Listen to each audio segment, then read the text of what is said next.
Good evening, everybody. Welcome to the stream. Seeing a lot of faces from In Time live stream over here as well. So good to see you over here. Yeah, with all the news yesterday, today's been kind of quiet for the most part on the news front. Just rehashing stuff from yesterday for the most part. But operational information as of 8 a.m. today is going to be interesting because it's covering yesterday where basically Russia already replied to the potential ceasefire.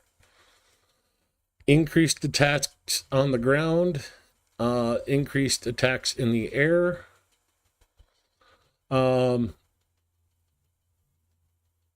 Yeah, it was, I think we already know Russia's reply, but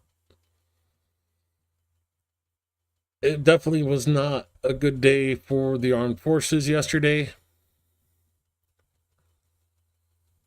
And I got some things here on my desk to remind me that to show you guys this. So let's get into the report and then we'll go to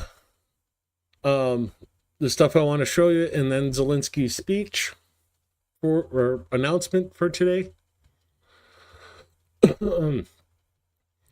Now, March 12th, 2025, as of 8:22 a.m. Ukraine time. As always, the report starts with glory to Ukraine. You know, Pyro, you keep showing up. I liked seeing your name in blue over on Greg's. The 1,113th day of the large-scale armed aggression of the Russian Federation against Ukraine has begun.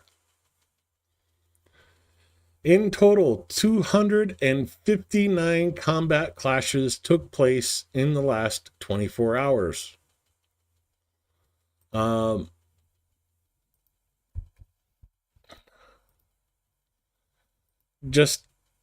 want to have this as a reminder. Going back to the day before yesterday, 140 combat clashes from March 11th. So almost doubling the number of combat assaults in one day, the day they announced the potential ceasefire agreement. Russia also launched 2 missile strikes with 2 missiles, as well as 74 airstrikes, dropping 116 guided aerial bombs. Russia carried out more than 5,000 artillery strikes, with 156 of them from MLRSs. Russia also used 2,285 kamikaze drones to destroy and attack Ukrainian units. The aggressor carried out airstrikes, in particular near the settlements of Kozachi Lopan, Haptivka, Veterinarki in Kharkiv, Chasiv Yar, Konstantinivka, Kramatorsk, Torets, Zerozovo, Grodivka, Pokrovsk, Leontochki in Donetsk, Novopil, Guliopol, Novodanlivka in Zaporizhia, Korsunka, Verivka in Matsosivka, Burgunska in Kherson. Wide range of settlements on the artillery strikes or airstrikes today or yesterday. Defense forces aviation, missile forces, and artillery units have struck 7 areas of concentration of personnel, weapons, and military equipment of the Russian invaders yesterday. Moving into the individual directions, in the Kharkiv direction, enemy carried out offensive actions 8 times in the directions of the settlements of Hybloki and Voschansk over the past day. Coming into deep state map, zooming into Kharkiv, Hybloki is right here. And of course, Voschansk is over here. So it's I wouldn't say a big step up, but definitely a step up in the number of attacks in this area. Moving over to the Kupiansk direction. You see Ukraine has been able to push the Russians back away from Kupiansk. Russia was up to this forest line here for a long time. Ukraine has been able to push them back quite a bit of a ways, and as well as from the other side of the Oskil River, but Russia is pushing out in other areas. The Oskil River has been a long time barrier for the Russians. Unfortunately, here near the border, near Topoli, they have also started crossing the Oskil River. But going back to the update, there were 13 attacks by the Russian invaders in the Kupiansk direction over the past day. The defense forces repelled the enemy's assault actions near Novokruglivka, Petropavlivka, Kruchivka, Boguslavka, and Zarazova. Zooming in here, Petropavlivka, Krudashivka, Kolanivska, Kruglivka, Zarazova, Boguslavka. Pretty much the same areas Russia has been assaulting for a couple months now. Moving to the south from Kupiansk to the Liman direction.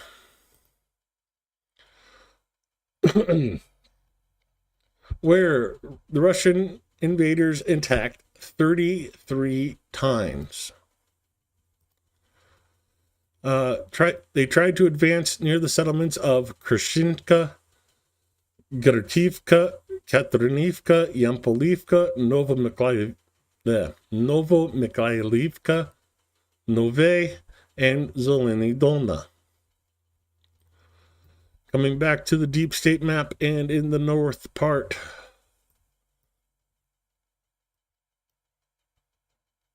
Okay, I keep thinking this is Zeleny. Well, this is Zeleniga.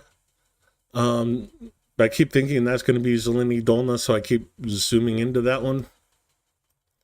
But Gorivka, Novomikhailivka, Nove, Novolubivka, Chernyshchina. I know I'm not saying that 100% correctly, but Yampolivka, Kolodazny, and Zelenidolna. Again, similar areas that Russia has been trying to assault for months. Moving from Liman to Servisk.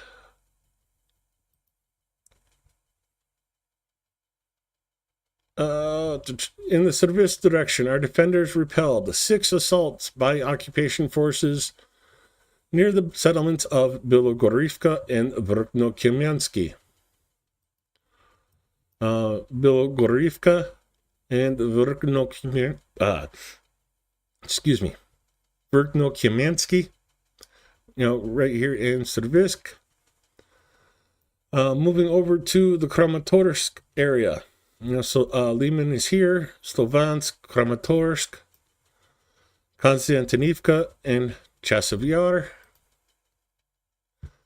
Where, dang it, excuse me for 1 second. The nose part of this cold just does not want to go away.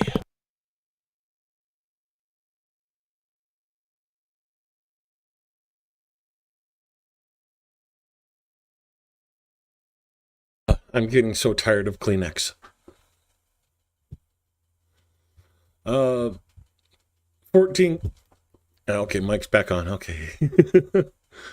14 clashes were recorded in the Kramatorsk direction near the settlement of Maski. I'll have to find that one. And of course, Chasiv Yar and Stupochki. I wonder if it's this settlement here, Maski. Of course, Chasiv Yar and Stupochki. Maski. Yeah, I'm guessing it's this town here, even though there is a spelling difference. So, Maski, Chasiv Yar, and Stupochki, where the attacks took place in the Kramatorsk direction. Going to the south from Chasiv Yar, again, Konstantinivka, Toretsk is right here. In the Toretsk direction, the enemy carried out 32 assaults near the settlements of Bilogora, Devlivka, Dashani, Druzhba, Krudamivka, and Toretsk. Devlivka, Druzhba, Toretsk, Krimsky. Oh, okay, that's unusual having Bilohora in Toretsk direction. Usually that's Kramatorsk. Krudamivka, that's the other one I have to find. So Bilohora is up here. Krugalivka, come here.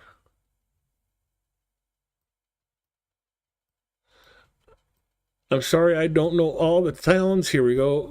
Krudamivka is this settlement here. So we haven't heard a lot from this area. Looks like they are starting to warm up the assaults, and you can see it's like an irrigation canal that runs through here, comes up, and was for a long time the hold point for Ukrainians in Chasiv Yar. Now it runs a long way, all the way up past Kramatorsk, way up here, keeps going, and basically starts here in the Liman area from the Donetsk River.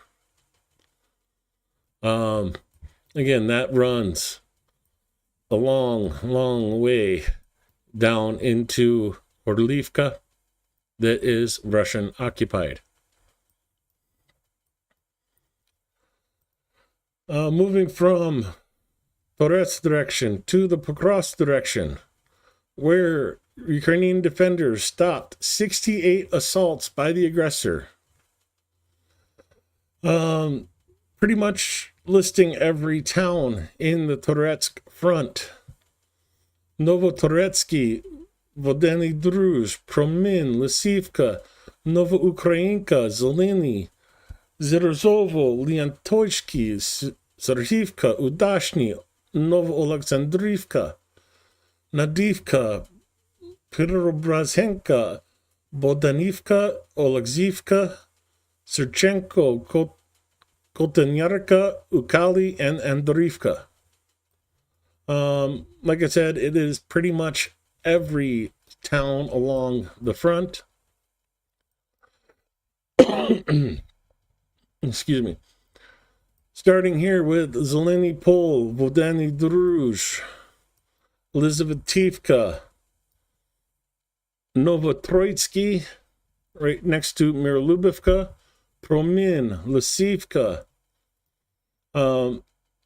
Zeleny, Dashenki, Novoukrayinka, Udashny, Novoalexandrivka, Koltanyarka, Pirobrazhenka, Balad. I did so good. Let me go back to standard view because it's much cleaner to read. Bodanivka. Zooming back out, Andrivka and Ukali here by Constantinople. In the Novopavlivsky direction, the enemy tried to advance 18 times to break through near the settlements of Constantinople, Pravilny, Skudiny, Viliny Pol, and Brulatsky. Literally right next door, Constantinople, Skudiny, Brulatsky, Pravilny, and Viliny Pol. Just a massive number of attacks yesterday. Moving over from the Novopavlivska direction to the Huliopol direction, where 15 clashes were recorded yesterday. Near the settlements of Zeleny Pol, Novosilka, and Novopil. Again, we don't have to go far. Novosilka, Novopil, Zeleny Pol, all right here next to Viliny Pol, Berlatsky, Skudiny, all around Velika Novosilka. Moving over from Huliopol direction to the Orhiv direction. The enemy conducted 9 offensive actions in the directions of Novodanlivka, Stepove, Plahitachki, Sechirbaki, Hermansky, and Labova. Huliopol coming over to Orhiv, Novodanlivka, Maloserbachki and Serbachki, Plahitachny, Lubkova, Stepova, Kimansky, basically the entire front from the old Dnipro Reservoir over to Orhiv. Just want to point this out. You all should remember this name, Robotny. That was what, the end of 2023, the beginning of 2024, that Russia was assaulting Robotny. This is how far they've gotten in this area in a year. So yeah, anybody talking about Russian gains, that's what they're talking about. Literally 1.9 kilometers. Might as well just say 2 kilometers in a year. That's how far Russia's gotten in some of the areas.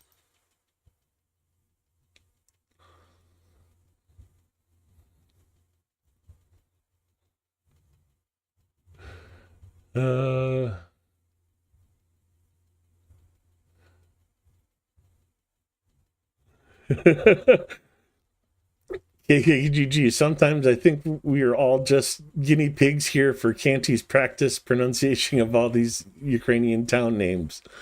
That's definitely part of it.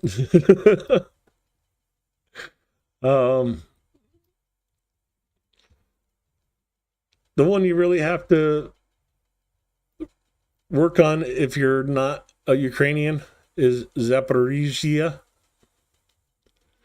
because most people say Zaporizhia. No, it's Zaporizhia. There's 2 ZHs. The other hard ones for foreigners, including Russians, is Polonitsia, strawberries, and the Ukrainian rail system, Ukrzaliznytsia. So there you go. If you want some practice of Ukrainian words, what are you talking about after the war? Mertzi says Canty is going to be a realtor in Ukraine after the war. After? Shit. I've already been finding houses for people. Moving over to the Dnieper direction, from the Orhiv direction, where the enemy attacked twice towards the positions of our defenders, but was unsuccessful. They don't give us the town names, but they do give us these nice maps now that show where the attacks are happening. So just north of Kherson, in Antohivka, and Pola.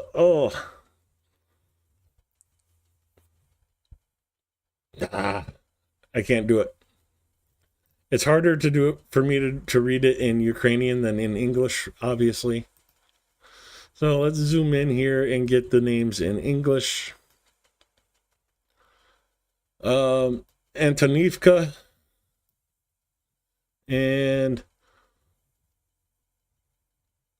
Nola Pristan is the other settlement where the attack took place. So right here and here. Moving over from, Dnieper, not over, north from Dnieper into the operational zone in Kursk. There has been pardon my language for this, but there's been a metric fuck ton of pessimistic views on Kursk. Yes, there are changes happening in Kursk. Some of those views are that Ukraine is literally abandoning the operation in Kursk, despite what Ukraine's military is saying that they're not. One of those you all know. It's, well, I won't say names.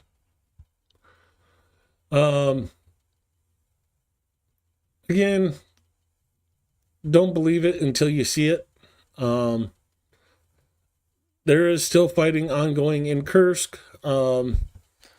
There is house-to-house fighting happening in Suja. The claims that Russia has completely taken control of Suja are greatly over-exaggerated. And yes, I have video to prove it.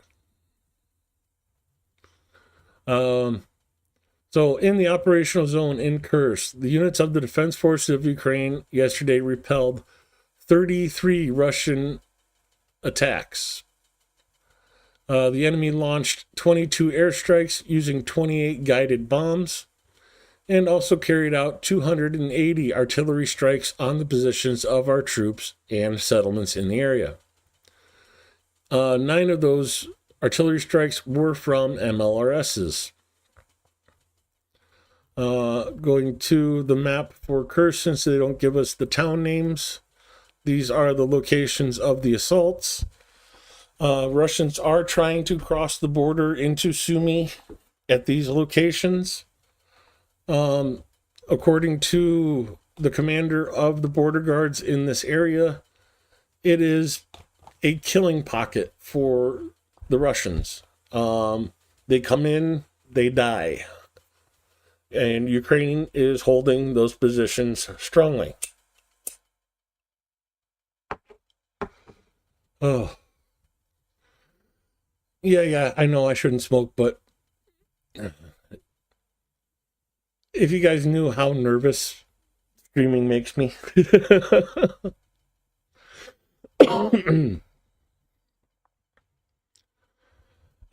In the Volyn and Polizia directions, no signs of the formation of enemy offensive groups have been detected. Our soldiers continue to inflict significant losses in manpower and equipment on the occupation forces and actively undermining the enemy's offensive potential in the rear. Goes into the losses. We'll cover that with the graphic. And as always, we end the report with join the Defense Forces. Razom Pereможemo. Slava Ukraina.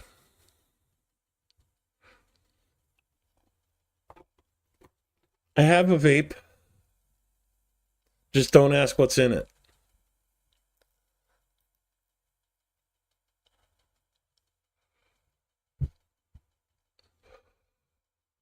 No, I want the rest of this cold to finish up. And I want to go back to Ukraine. So no, I don't need O2. I need UA.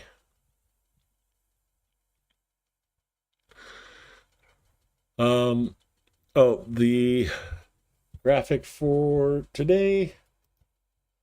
Ukraine military games. Open in the browser, and here is the losses from the Russian Federation as of 8 a.m. March 12th, 2025, the 1113th day of the full-scale invasion. Again, the war has been going on for almost 11 years now, since 2014.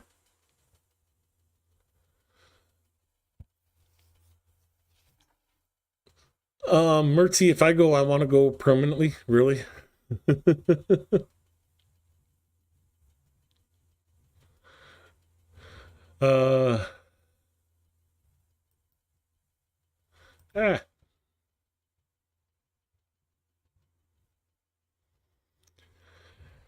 Yeah, see, the 420 is not legal here, even though we voted to legalize it here in South Dakota. Our former governor, you all know her as the dog hater, Kristi Noem. She refused to sign it into law, and it is still illegal here in South Dakota. So yeah, just another example of a Republican going against the public will. Anyways, Russia lost an additional 1,430 personnel yesterday, bringing the total to 889,050 casualties. So 890,000 tomorrow. It's probably actually already happened, because these reports will be coming out in about 2 hours. So the reports for today's actions are coming out in about 2 hours. Russia also lost 3 more tanks, 7 armored personnel vehicles, 44 more artillery systems, an additional multiple launch rocket system, 111 UAVs, 69 vehicles. I wonder if Sniffing Brigade had something to do with that number.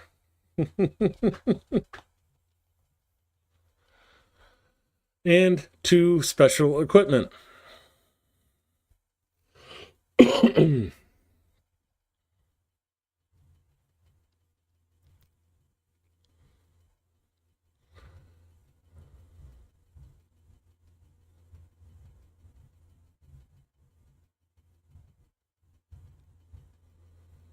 Oh, that's interesting, Sherlock Holmes. That's the first time I've heard. Oh, my doctors keep telling me, yes, I need to quit. Yes, I need to exercise more. And yes, I'm pedaling as I'm streaming and trying to do what I can to stay healthy, or healthy-ish. But that was the Russian losses for today. And there's something else in Discord I want to show you.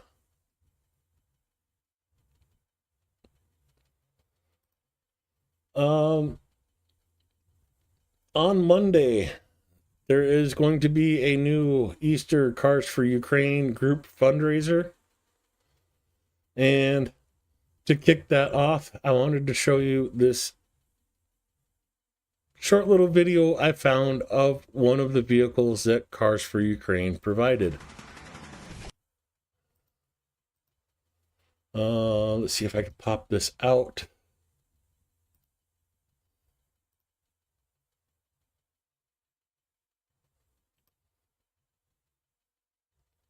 I cannot. So you get to see who I sent this to and who we're talking about a little bit, but I don't think it matters. They know who they are, and you do too. So this is a video from the front line. We don't know which unit got this vehicle, but here's the video from the front line last fall.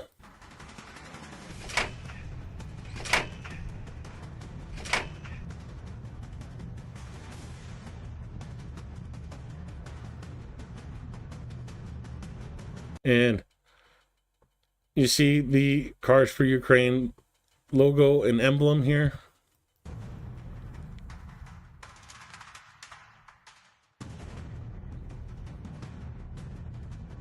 Of course, if you want to hit what you're aiming at, you got to do all the measurements, all the adjusting, all the calculations.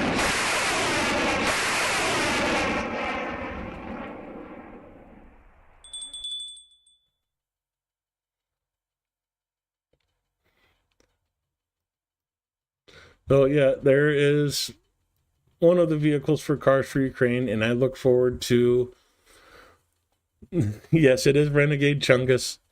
We are actually going to be teaming up and working together to fundraise for a car. I shouldn't say car, I should say truck, but that is one of the things. Oh, that's nice. Klemenski and Venezia air alert came off, but Odessa and Mykolaiv have activated. Odessa's been active for 5 minutes. Mykolaiv active for 7 minutes.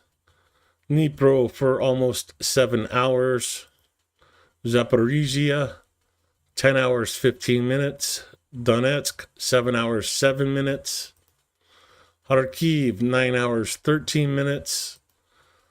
Poltava, 9 hours, 14 minutes. Sumy, 9 hours, 14 minutes. And Chernihiv for 7 hours, 6 minutes.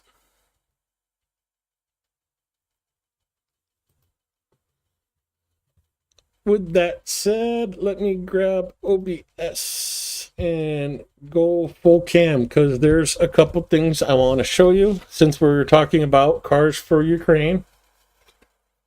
I got my pin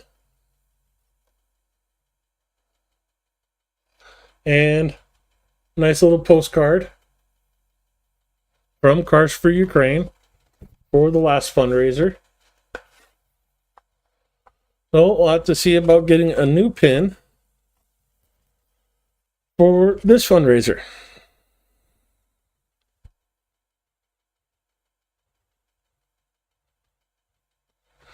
No, I did not see that yet. KKGG.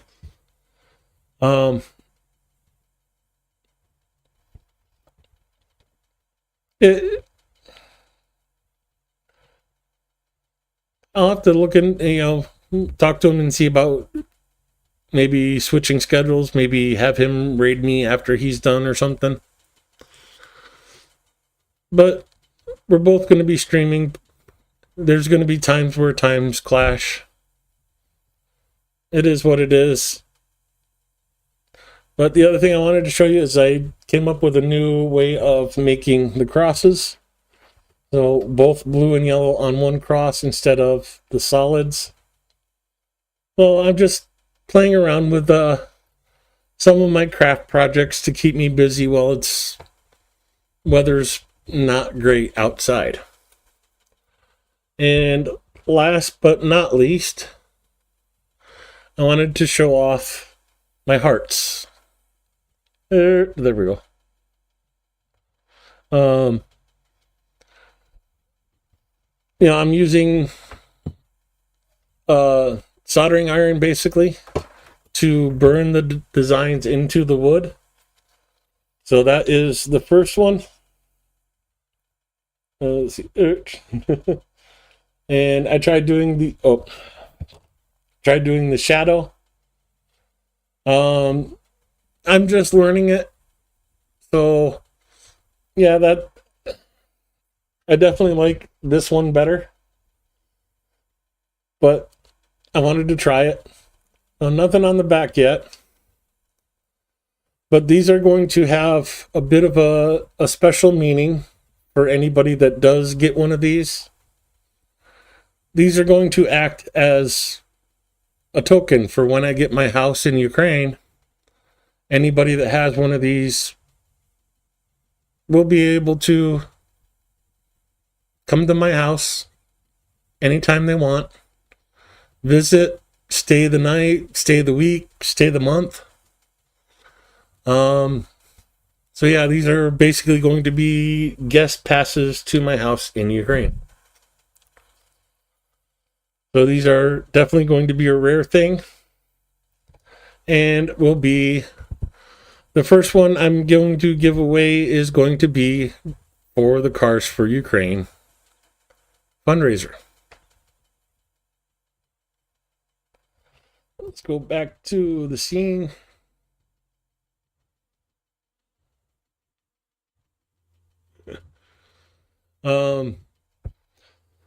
I've been talking about these little hearts for almost a year now. I've been very hesitant to do it because part of the fundraising for these is for me to be able to afford the house. So most of these are going to be a personal fundraiser for me to buy my own house in Ukraine. So I've kind of been putting it off and doing other stuff for other fundraisers that help Ukraine and not me personally. So yeah, I kind of been putting them off just because I didn't want to do that part of the fundraiser, fundraising yet. So maybe after the Cars for Ukraine Easter fundraiser, I'll start doing that I'll ask you guys to help me get my place in Ukraine. Yeah, that makes me feel so weird saying that. Anyways, let's move on because I feel so awkward right now. It doesn't. A couple updates. So let me forward this. Oh, I'm not saying that right. I can never spell Kivri right because I want to spell like Kiev. But I know that's not the right spelling, but oh well, close enough. And their fundraiser. But here we come to Zelensky's official channel. Zelensky spoke with journalists in detail about the meeting of the Ukrainian and American delegations in Saudi Arabia, the situation in Kursk, Russian disinformation, red lines that Ukraine will never cross during negotiations to end the war, and the latest attacks against Russia. He also talked about lifting of martial law after the ceasefire, after a peace agreement. But here is his speech with English subtitles. Well, here he is. Бажаю здоров'я, шановні українці, українки. Провів сьогодні ставку технологічну. Ставку передусім щодо наших дронів, далекобійних ударів українських дронів. Провели аналіз застосування нещодавно, якість ударів результати застосування, найбільш ефективні зразки дронів. Були і військові, і урядовці, головне, наші виробники дронів та іншої зброї. Багато технічних деталей встигли обговорити сьогодні. Ключове – треба збільшувати можливість нашої зброї долати російський РЕП та протиповітряну оборону. Звісно, ми говорили і про те, як ще наростити виробництво, ще потрібні контракти, фінансування, інвестиції від наших партнерів. Виробники пропонували конкретні технологічні рішення. За 10 днів ми повернемось до цих питань, потрібні відповіді на все, що звучало сьогодні. Наше українське виробництво дронів і постійна модернізація дронів – це одна з ключових частин системи стримування Росії, яка потрібна для гарантування безпеки України довгостроково, і також це буде наша міжнародна перевага, те, як ми зможемо експортувати безпеку після цієї війни. Вже зараз величезний інтерес наших друзів у світі до українських розробок, до наших можливостей, наших технологічних виробництв. Українці показали у цій війні, як багато можуть робити дрони для захисту позицій та збереження життя людей. Показали, як важливо постійно розвивати безпілотну складову. Звісно, це буде нашою, в тому числі, і економічною перевагою у відносинах з іншими партнерами. Але після війни. Зараз нам потрібно значно збільшувати ефективність застосування української зброї. І все, що буде досягнуто для української безпеки зараз, працюватиме на Україну протягом років і десятиліть. Водночас продовжуємо нашу роботу і на дипломатичному напрямку для того, щоб якнайшвидше забезпечити всі необхідні умови для тиску на Росію, для реального миру. Очікую доповіді української делегації, що працювала в Саудівській Аравії, і готуємо нові завдання для нашої дипломатії. Потрібно рухатись до миру, потрібно рухатись до гарантій безпеки. Потрібно звільняти наших людей. Ми налаштовані працювати максимально швидко з нашими партнерами. Головне – це здатність наших партнерів забезпечити готовність Росії не обманювати, а реально завершувати війну. Зараз російські удари не припиняються.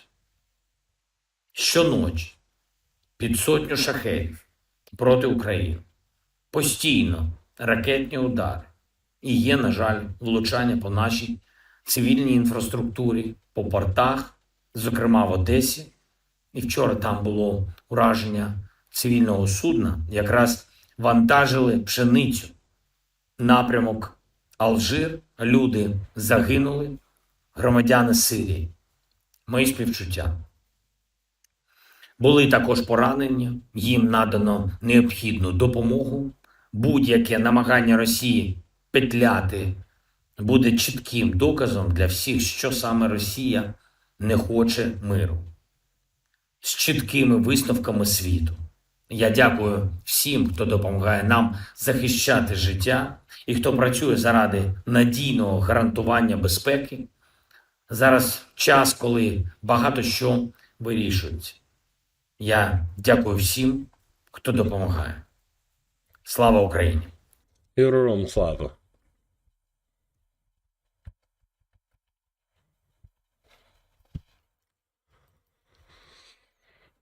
Yeah, it was love at first sight for me too. Getting into Kyiv, it was just a totally different atmosphere.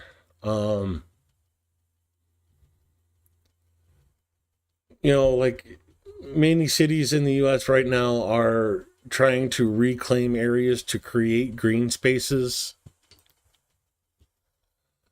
Kyiv has green spaces built in everywhere. Um,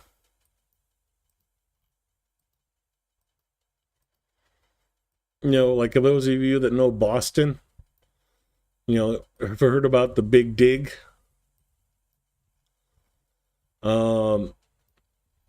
This is Kyiv. This is an old district in Kyiv that was built in the mid to late 60s.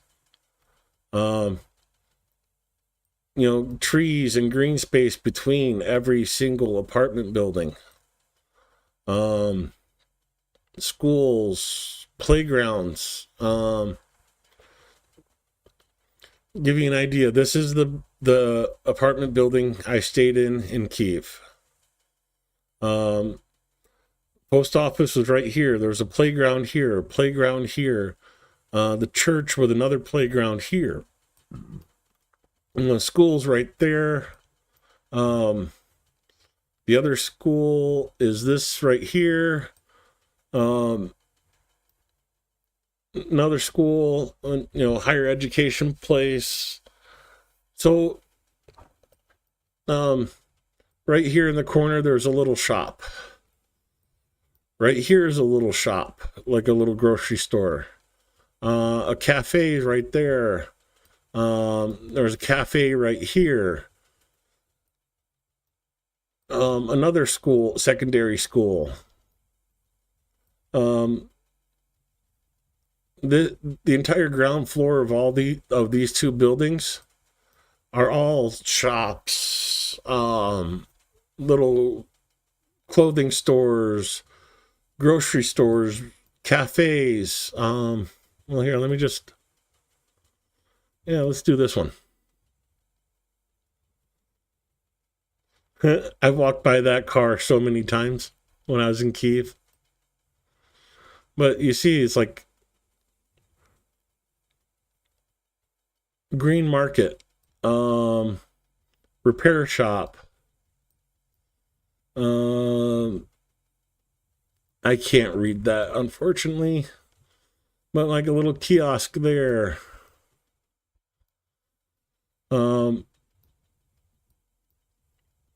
This was a restaurant. It was closed down when I was there. Privet Bank was right here. That was my bank. Let's see. Is there another one? Oh, let's just go on the road right here. This is the entrance to cross the street. You go down the steps, you can cross the street, come up over there. Right here was the high-speed tramway. Right here, like babushkas set up their little stalls to sell fruit, veg, crafts, other things.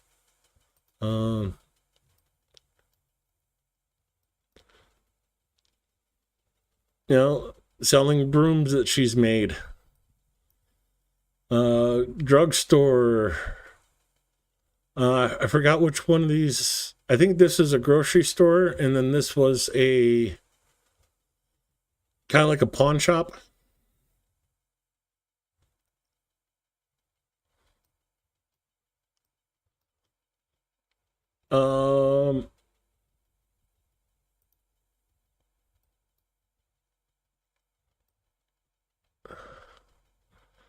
Oh, which one was it? This one? It wasn't this one, but you could probably see it right there. Yeah, it's right. The same parking spot all the time. But yeah, this was from June 16, and that lot is still sitting there. But yeah, this is the bank I used I was in Ukraine. What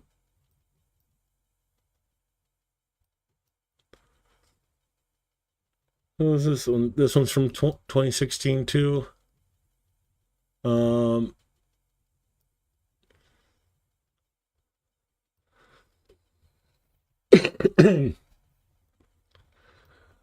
Yeah, this is the only part I hated is like at night the people just litter everywhere, even though the trash can's right there.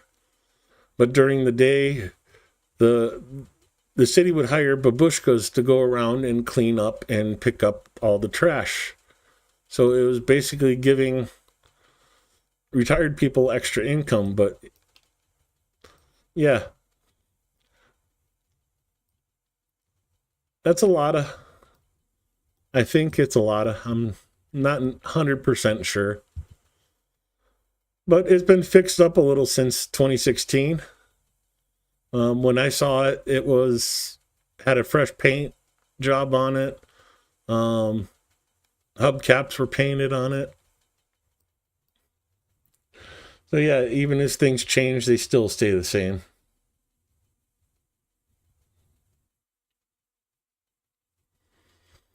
Um, yeah, I hate to say it, put it this way, but yes, I am getting homesick. Um, it's been almost a year now since I left Ukraine, and I can't wait to get back. Um, but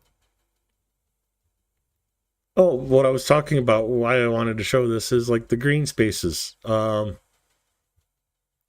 Oh, right here. Oh no, not that. Not a good example. Um,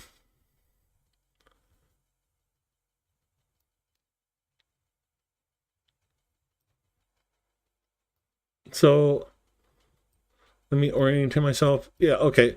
So right there's the post office. Right there's a playground, a little court for like playing basketball or something. But babushkas would also use this to dry their laundry. Um, right across that street is where my building was. So you have a green space between the road and the building. The building, and then you have another green space, and then the other building, and then more green space. That's the school right there.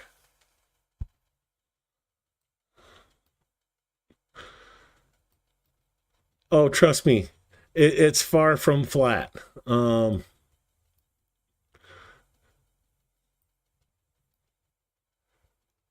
zoo, but even like in a more industrial area,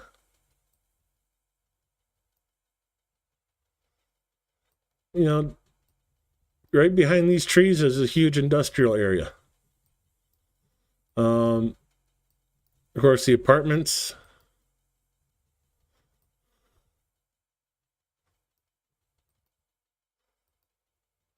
But you can pretty much, unless you're like directly downtown, there's green spaces built everywhere. Podil, it's not as prevalent. You see, there's some green spaces, behind the buildings and like the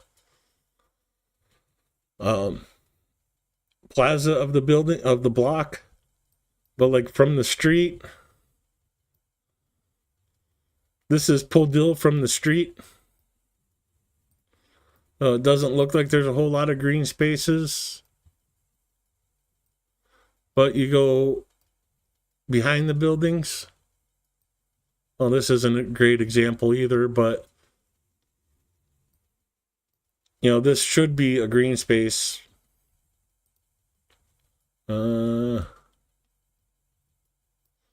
Let's try this one.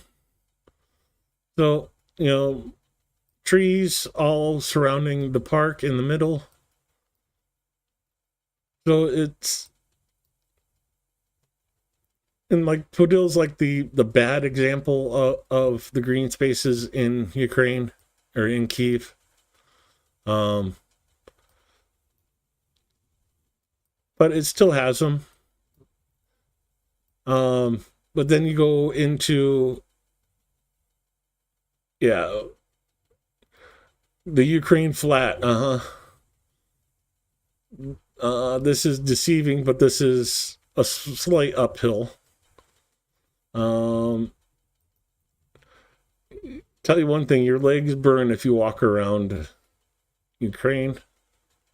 Oh, I know where I want to show you. Not there. Let's see if my brain remembers.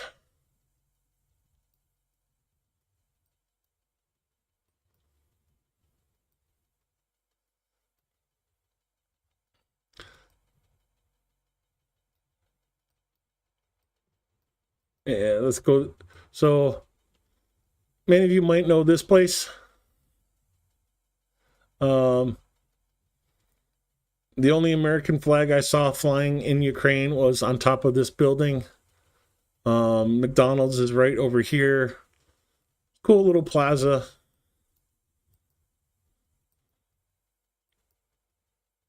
One of the videos in my intro is from that little plaza that's right there. But yeah, does this look flat to you? You want to get in shape? Just walk up this road to the arch. You know, the unfriendship arch between Russia and Ukraine. Yeah, that's flat land, huh?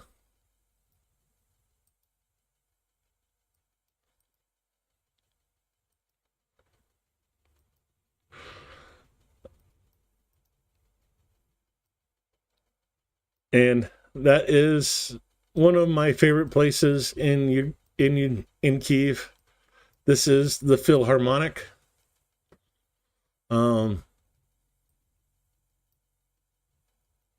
Yeah, I'm a bit weird. I like classical music, but I like classical music live. It's totally different than listening to a recording of it. The Ukrainian house, lots of cool exhibits in this place, even now during the war.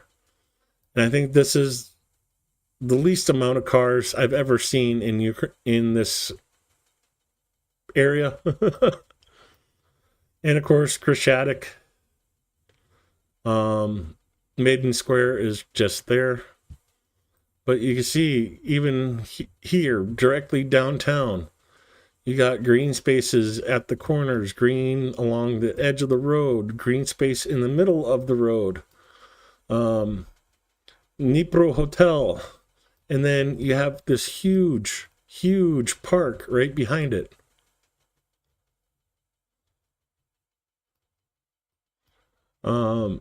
You can also go up this way, and there's a huge park back behind here.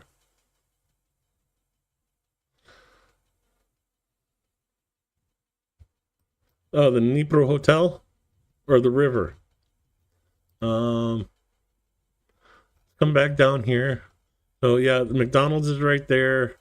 The Kiev River Port, American University in Kiev, and this overlook right here is where, well,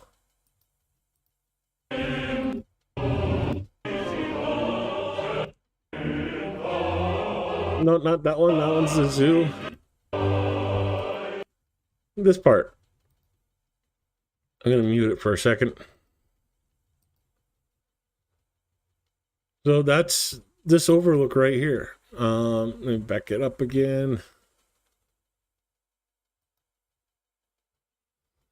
So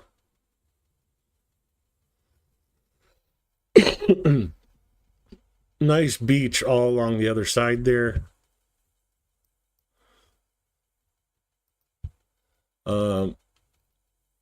But yeah. That video was shot from just across over there. Excuse me. Ah, dang it. Oh no. Basically where that bicycle is where I was shooting it from. Okay. I know where I'm at now. I thought I was over there behind that building.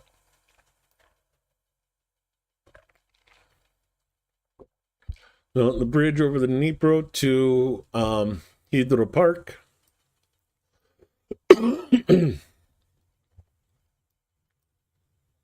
um, dang it. Sorry. Yeah, let's look at it from the other side. Well, of course, nice sandy beach. Sit out, get your suntan, and look across the way at the Friendship Arch, the Unfriendship Arch. Um, just unfortunately, because of the war, there was this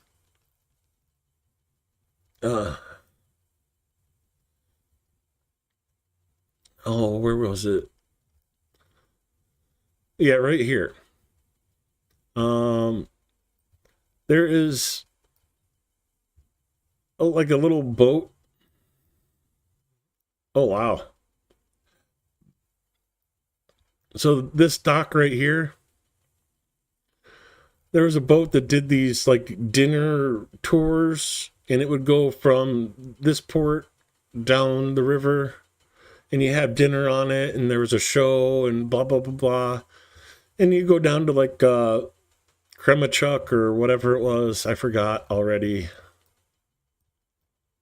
But yeah, it would go all the way down to here. Um, I guess it would even go farther sometimes, but it would come down to the one I looked at. It would come down here to the museum, the other beach here, and then it would book people to go back up the river to that port, and it'd just be like a little dinner cruise. And I wanted to do it so bad before the full-scale invasion happened. And unfortunately, because of the invasion, they stopped doing it because, traffic on the river. But yeah, it's just something cool I wanted to do, and I still want to do it. Where is it? Yeah, here. Right in the middle of Kyiv, there is a ski resort.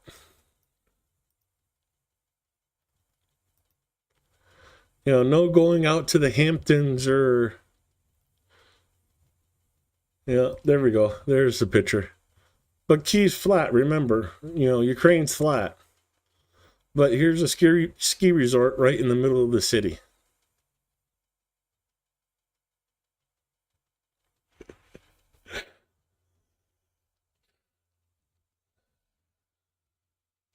Oh, hey, Nick.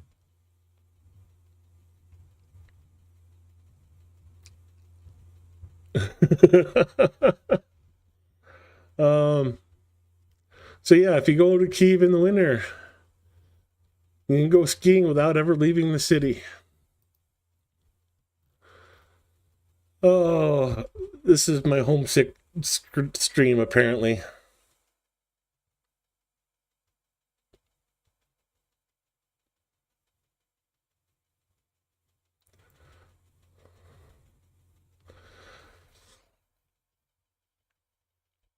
Yeah, there's a lot of great places in Ukraine that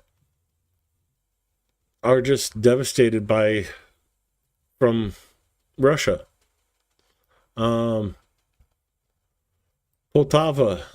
I have friends in Poltava. I went to visit them, and I only stayed 4 hours and grabbed the next bus back to Kyiv. The city's pretty much under constant air alert. When I was there, it was drones or rockets or something. Yeah, I was there for an hour. It was the air alert started, and then I think it was somewhere in here that the rocket hit next to the epicenter. I was like, okay, well, and I, met up with my friends, talked to them. Oh, don't worry, that happens every day. Ooh, Okay, well, I'm getting back on the bus and going back to Kiev. um, but yeah, there's so much stuff in Ukraine that's Russia has destroyed. Um,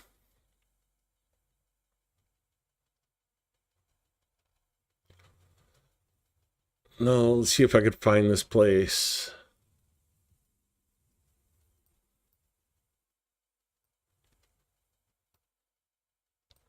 Is it this one?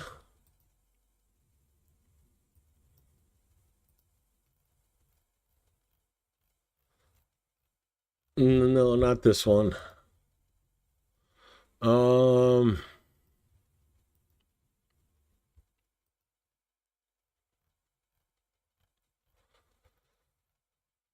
yeah, just a mountain of chalk, white mountain in the middle of Ukraine. Well, guess what? This has all been bombed out. Of course, high ground.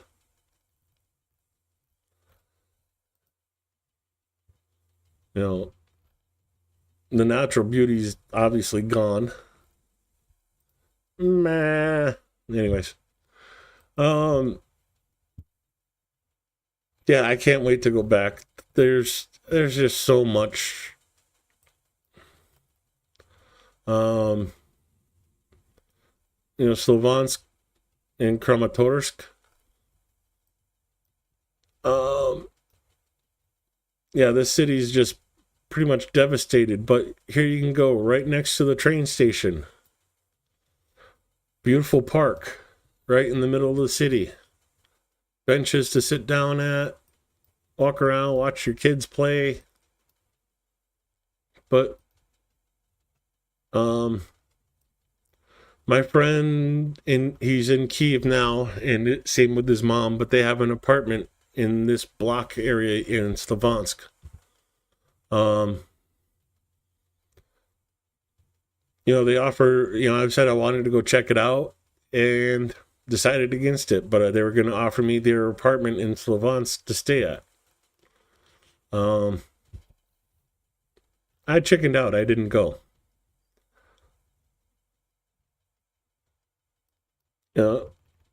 And you can say you're going to be brave and do all this other stuff while you're there. So I do have mad respect for Greg Terry, going to the front lines. Closest I ever got was Poltava. Right here. There we go. Anyways, getting back to the stream, a preview of some of the videos I have and stories I have for you as we scroll back to the beginning of the day and the drones. Sorry, you guys got me with the homesickness, and I'm like, oh, I want to go back. Yesterday, Russia launched. This is as of 8 o'clock in the morning yesterday, or today. 133 enemy UAVs. 98 were shot down. 20 failed to reach their location. The enemy struck Odessa, Kivri, with 3 Iskander ballistic missiles, 133 Shahed drones. Odessa, Dnipro, Kharkiv, Sumy, and Kiev regions suffered damage from the Russian attack. First video for today is Ukrainian Air Force taking out a cruise missile. Here's the video.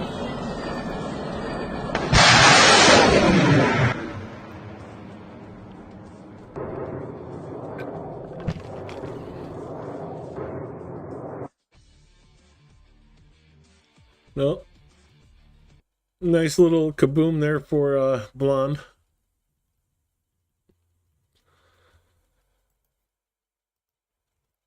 In Kursk, The village of Krozyenka, a fire at a feed mill.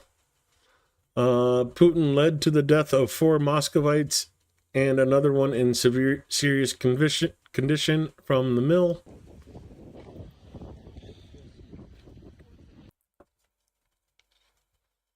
Oh, no booms, but barbecue.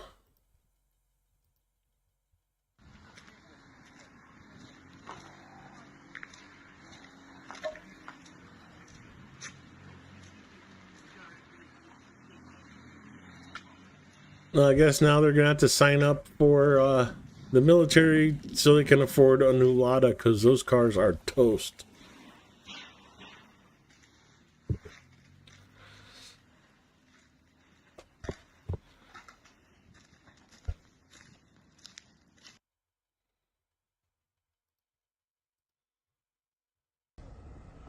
Ира вот прилетела. Трупы.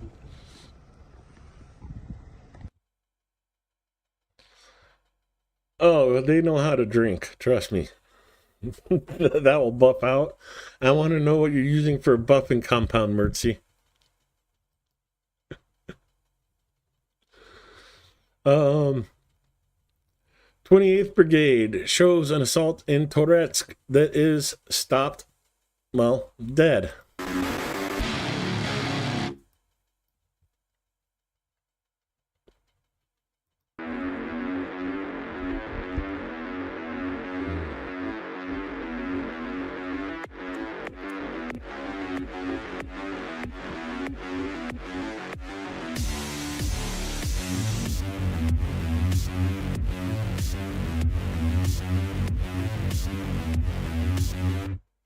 Okay, hold on a second. Is it just me, or do any other Americans have flashbacks to like 70s with the beads hanging down in front of the doorways with some of these drone protection systems?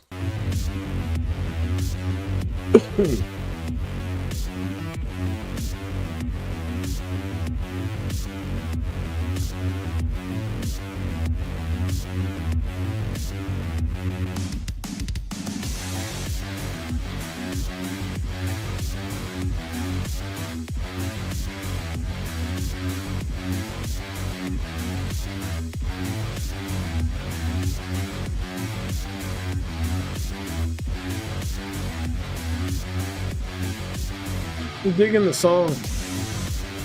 Play that funky music, white boy.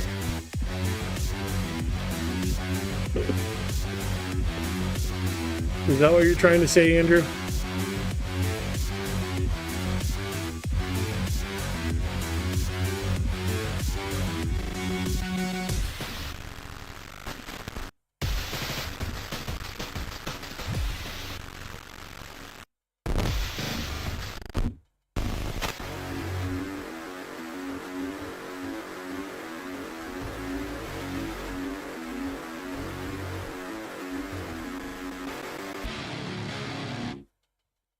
Well, cool video and music from the 28th Brigade in the Tourette's direction. Terra Ops explains how to dismantle a tank in 40 seconds. Here's their video. Це все-таки броня вибирає кут для заходу. Все те, що ви бачите на екрані, всі ці перешкоди, це те, що роблять засоби радіоелектронної боротьби. Дрон заходить ззаду. Чудове враження. Чудове враження. У БМП там слабке місце. Гарний вибух. Використовували кумулятивний боєприпас ПГ-7Л. А оце, друзі, починає полихати БК. Це дуже гарна ознака. Це значить, що всередині пожежа, якщо там хтось ще знаходився, а таке буває, що вони ховаються, придурюються, що їх там нема, це все-таки броня, вона якось захищає. Це краще, ніж бігати по полю. І це полихнуло БК. А тут спостерігайте, летить дрон союзників, 3-я окрема штурмова бригада, робить маневр і лупить туди, де в неї знаходиться двигун. Дуже класне враження. Не знаю, хлопці, чий це був дрон, точно сказати не можу, але філігранна робота. І з отвору починає валити якісний білий дим. Це значить, що двигун вражено кумулятивною струєю. А дивіться, третій дрон заходить і лупить прямо в башту. Хтось скаже, навіщо витрачати третій дрон? А я скажу, і четвертий треба для того, щоб бути впевненим на 100%, що ця техніка знищена, що вона вся вигорить, що її вночі не відбуксують і не відремонтують. І вона не буде більше десантувати окупанта, вести вогонь по нашим позиціям. Training continues on new equipment. NATO member countries are still training Ukrainian military personnel to operate new equipment, including Leopard 2 tanks. Here's the video. Jeśli chodzi o ich zaangażowanie, jest to w 100%. Są bardzo dobrze zmotywowani i bardzo dobrze chłoną wiedzę. Sytuacja wymusiła na nich szybką i FMA. naukę. I know like FML is like fuck my life. So it's like FMA. Never mind.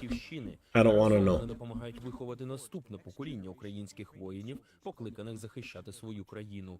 Що конкретно на цьому курсі було добре від НАТО? If you're into that thing, good for you. Планування операції і контроль за плануванням операції. Це стосовно тактичних моментів. Це механізована тактика з використанням броньованої техніки, броньованих машин піхоти, як М113. Я поважаю, що вони тут набувають досвіду, цілком віддаються, намагаючись навчитись усього, щоб стати вправними. Training them how to do demining. Давати відсіч ворогу на передовій. У загальновійськовому навчальному центрі в Польщі місії, фінансовані ЄС і укомплектовані персоналом з держав-членів Альянсу, українські військові проходять повний цикл підготовки на Леопардах 2.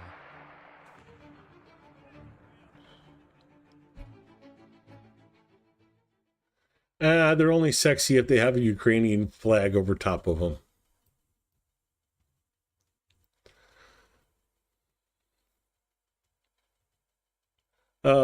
S300, or excuse me, S400. My bad, but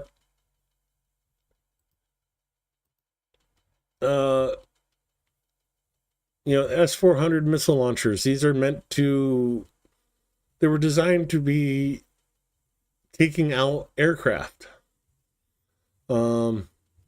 Russia uses these to attack apartment buildings.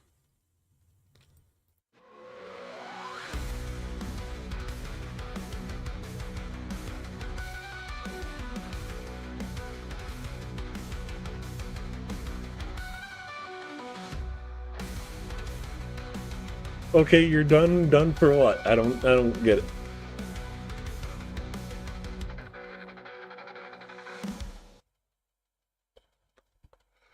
Well, obviously that was from last year or before, but it's still nice to see those things go boom.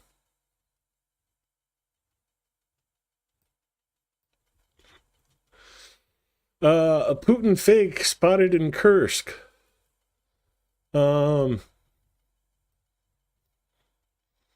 The bunker grandfather breathed helium from a balloon and then held a meeting in Kursk. Possibility of a Russian copy of Putin. Even in Russia, there was questions raised. You tell me, do you think this was the real Vladimir Putin? Is he in chat? You could tell us. Let me restart this. В этой части хотел бы, вы уже отметили некоторые подразделения, которые проявили себя наилучшим образом. Практически я слышу их каждый день, в последнее время, утром и вечером. И вы назвали некоторые, я все-таки хочу назвать те, которые у меня на слуху. Это 76-я гвардейская десантно-штурмовая дивизия, 106-я гвардейская десантно-штурмовая дивизия. Does that sound like Putin to you guys? Десантно-штурмовая бригада и 83-я гвардейская десантно-штурмовая бригада. 56-й гвардейский десантно-штурмовой полк 7-й десантно-штурмовой дивизии. 155-я гвардейская отдельная бригада морской пехоты Тихоокеанского флота. Is that why they were stealing the toilets, not Sherlock Holmes? Because their brains are shit? Гвардейский отдельный полк морской пехоты Каспийской флотилии.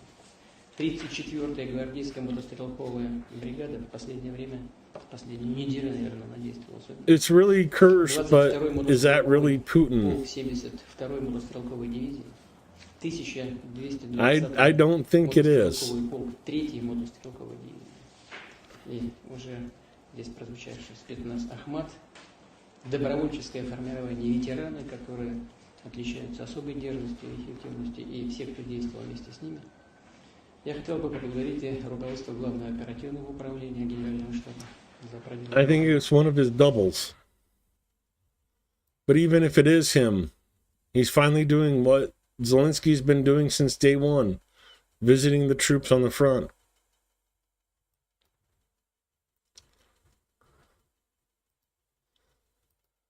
I don't think it's him. I think it's a double.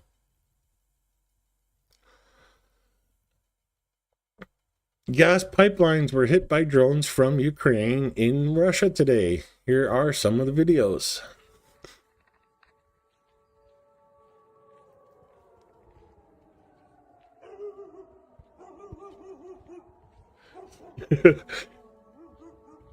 I can't tell if that's drones in the background or dogs howling.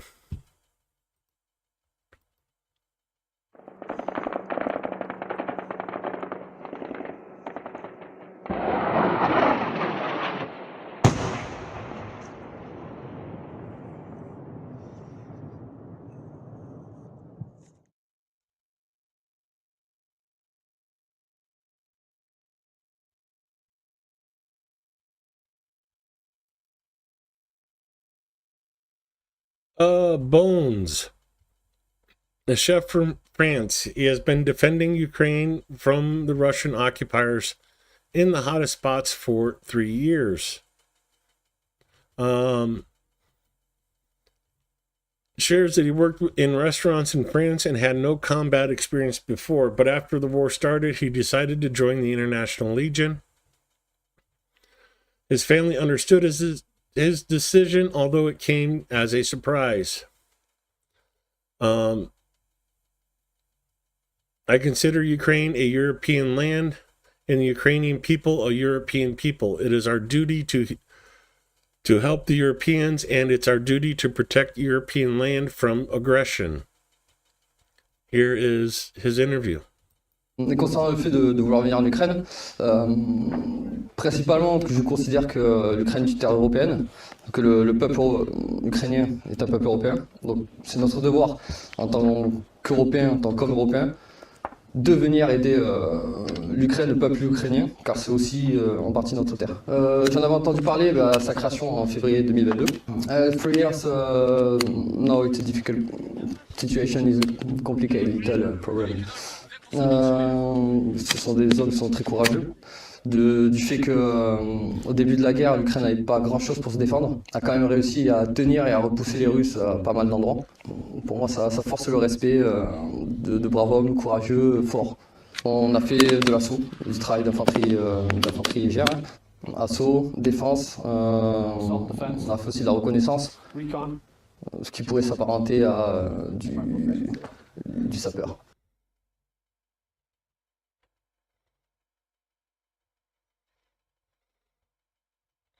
Oh, you guys are talking about Merc Stream. Yeah, I saw the previews for it, but I haven't watched it yet.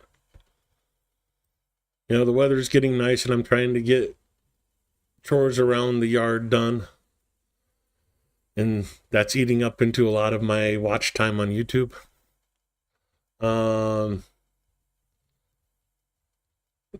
Yeah, I never noticed the watch, Andrew, but there's another video later that shows him walking into that meeting, and it's a totally different walking gait than Putin normally has. That's why I think it's a fake. Update from Sumi.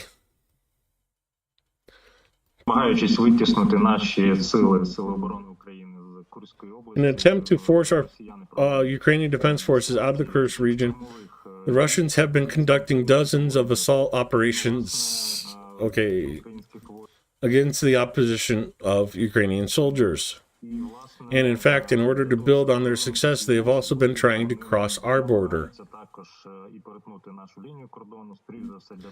This is an attempt to actually encircle our forces in the Kursk region and cut off logistical routes.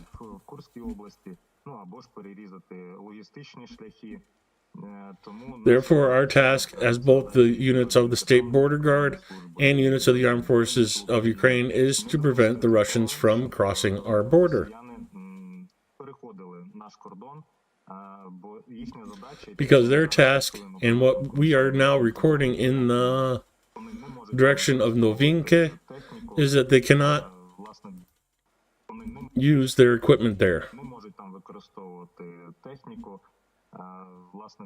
In fact, we mostly record attempts to approach and cross the border by small assault groups, 2 or 3 soldiers, sometimes 5. Their goal is to enter our territory as far as possible, accumulate, gain a foothold, and further expand the combat zone. That is why there is always available weapons. These are used by the border guards and units of the armed forces of Ukraine to destroy these infantry groups and prevent them from gaining a foothold. In fact, we are using mortars, artillery, UAVs. Over the past 24 hours, we have confirmed about 20 Russian servicemen who were killed.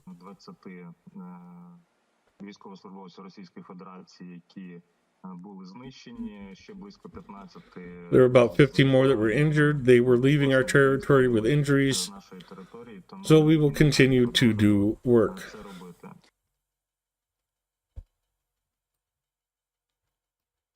That is the update from the border guards in the Sumy region near Kursk.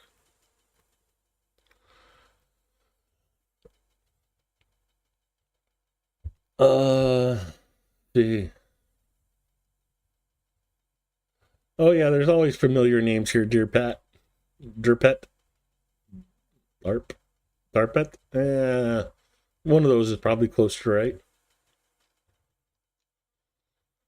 I've just been listening for the last few days.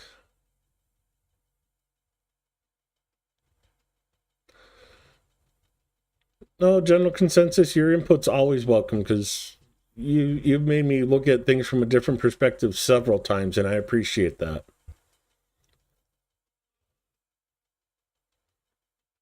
Yeah. Sherlock Holmes says the real Putin is lopsided, almost looks like he had a stroke. Yeah, like half of his face droops a little bit. The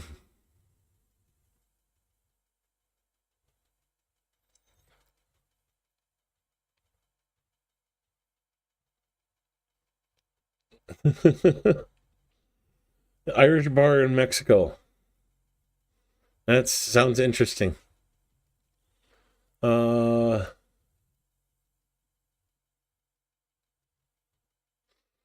Closer to sane. Yeah, apparently my insanity keeps everybody in chat closer to sane. I appreciate that. Good to know I'm doing something at least.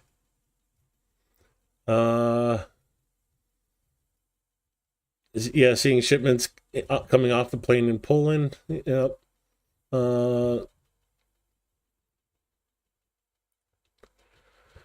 So, back to videos. Yesterday in Kyiv, a farewell ceremony was held for Dominic Tolkien.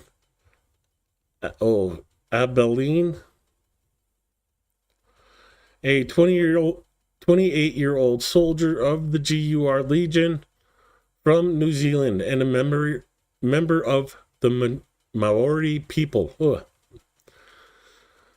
His comrades honored him with the traditional Maori warrior dance. Here is the video from that.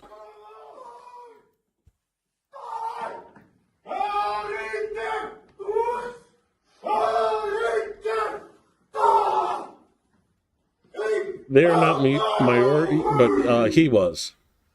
So they're doing it to honor him.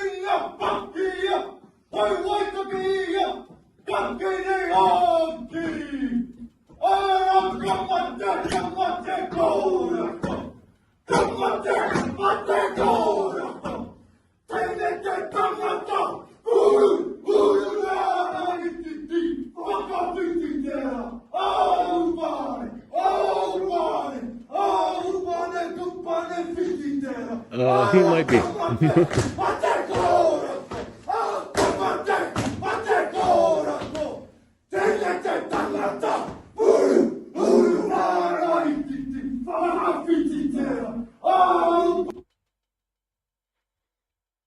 So, very cool to see Ukrainians honoring the traditions of the foreigners that came to fight for them.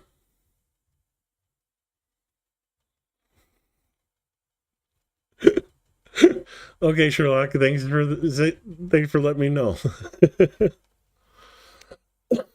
Yesterday we heard about the cargo ship that ran into the American fuel ship. Apparently, the captain of that cargo ship is Russian. Who would have thunk it?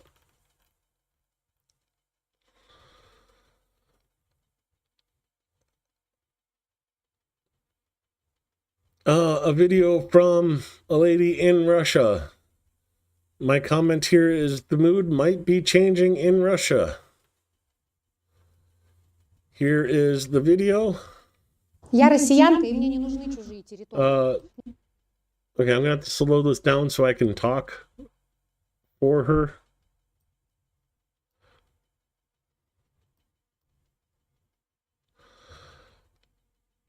I am Russian and I don't need foreign territories. I don't need Crimea. Crimea is Ukraine. I don't need Donetsk and Luhansk. These territories are also Ukrainian. I don't need Mariupol or other cities that have been occupied. I don't understand why I need to expand my borders if my country is dying out, degrading. I have no doubt my country's soldiers would not be on the territory of Syria, Georgia, Ukraine, or others. I do not understand why my taxes are not spent on the development of my country, on improving the quality of life of my family, on building houses, roads, opening schools, kindergartens. I do not give my permission for my money to be spent on missiles and shells that hit foreign countries, killing hundreds of thousands of people like me. Why does a manager from the Kremlin have the power to match the Tsar? How come a hired man has palaces, castles, apartments, and lives in a different reality? And those under the shitty Russian constitution, which is supposedly the source of power, don't have a damn idea. The population has been dehumanized and performs the function of cattle. Though not those who decide something for themselves, it is possible to shout about the greatness of a superpower and reserves of natural resources, of course, but where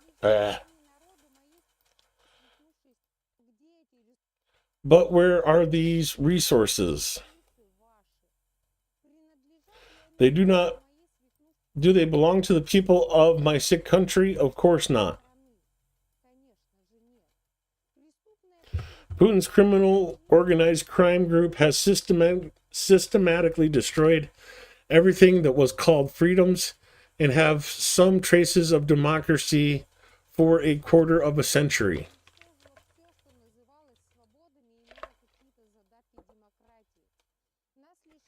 We have been deprived of the right to choose, and even at the local level, we have been deprived of the opportunity to choose who will represent our interest. Local self-government is a thing of the past, and the Kremlin appointees sit in the chair of governors and heads of regions, ready on command to steal and destroy everything that was left to the already poor people.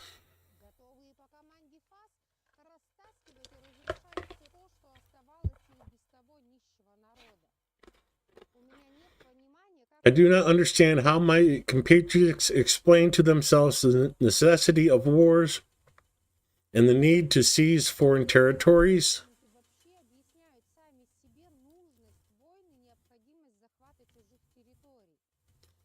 How they have come to conclusions that with arms in hands it is possible to carry love, kindness, and freedom.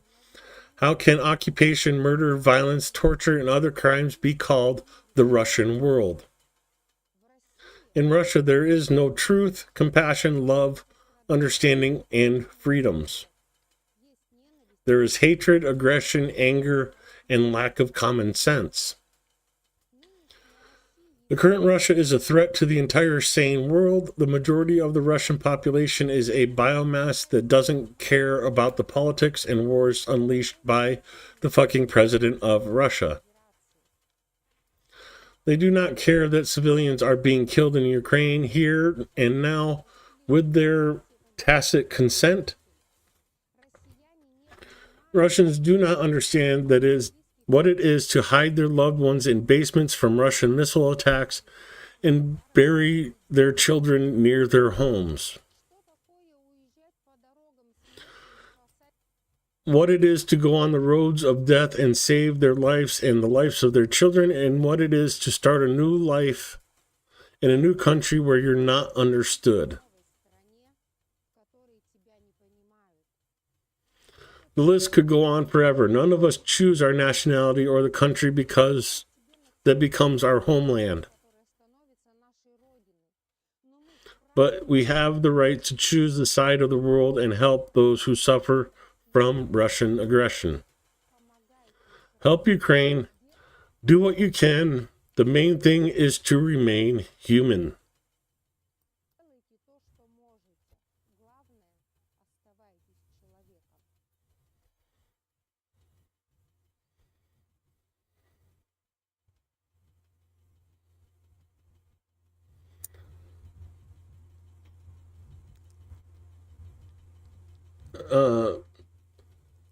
The fact that she's recording this and putting it out, I do hope means that there's a change in the attitude of Russians. Although, like no distinct things were shown in the background, it's just a wooded area. So maybe she's not inside Russia, maybe she's somewhere else.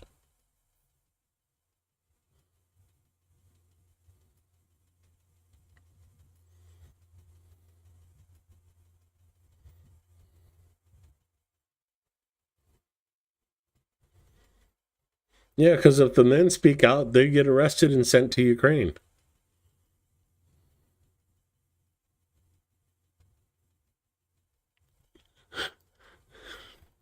But again, I hope that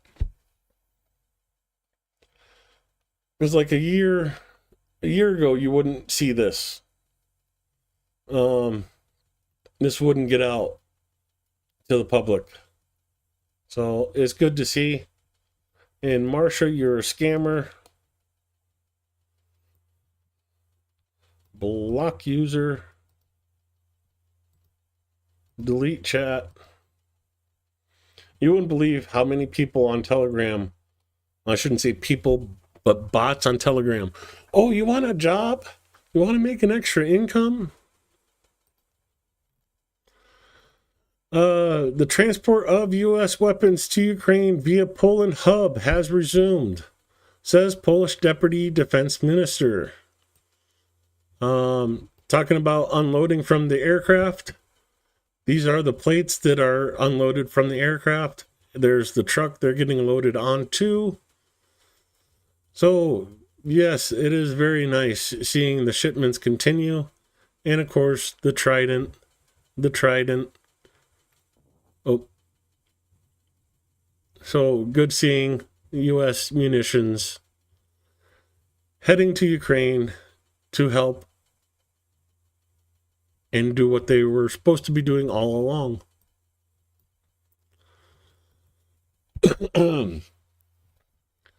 No U.S. company can compete with Ukraine. The U.S. is asking Ukraine to help develop better drones, reports the Wall Street Journal. Despite Pentagon plans to produce 100K drones per year, Ukraine has built over 2 million drones in 2024. So yeah, Silicon Valley is tapping into the know-how of Ukraine's war-trained drone makers. Told ya.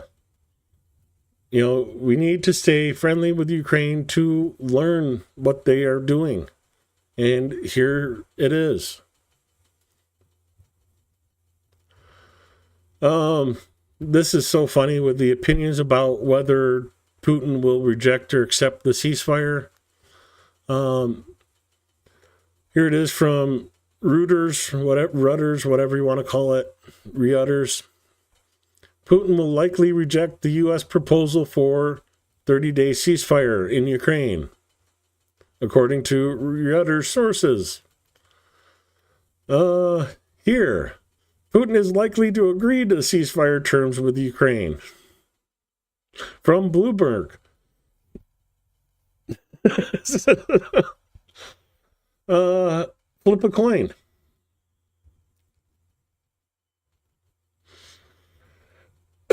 Sorry, Blonde, for showing the clown. Trump on Ukraine, Russia from Air Force One. We can apply pressure, but I hope it won't be necessary. There are financial actions that could be very bad for Russia. There's a lot of downside for them too. I hope Russia will agree to the ceasefire. I think that's the only sane thing he's said since he's been in office. Fire started in Krasnodar after Ukrainian drones visited the area. Also in Rostov, an oil pumping station was hit. Here is one of those videos.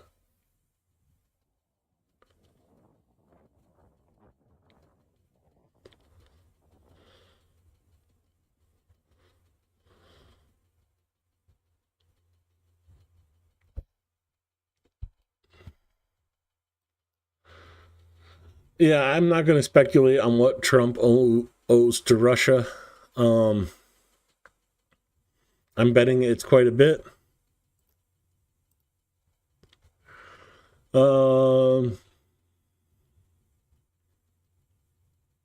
They broke 200. I'm guessing that's supposed to be a translation of Peter's. Yeah, yeah.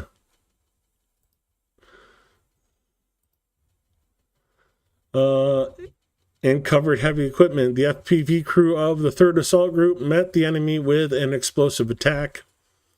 Enemy cars, fighter jets with pilots turned into black smoke. Here is the video from 3rd Assault.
Good to know, LJ. Winning like that, moving like that, hitting like that. The melody is fat. Your mama's an energy source. The cosmic force. Hey, Marshall. Prodigy, driven astrology. My intellect's the power. With diesel power. Blows your mind drastically, fantastically. Blows your mind drastically. I have a feeling I'll have to use this section later, but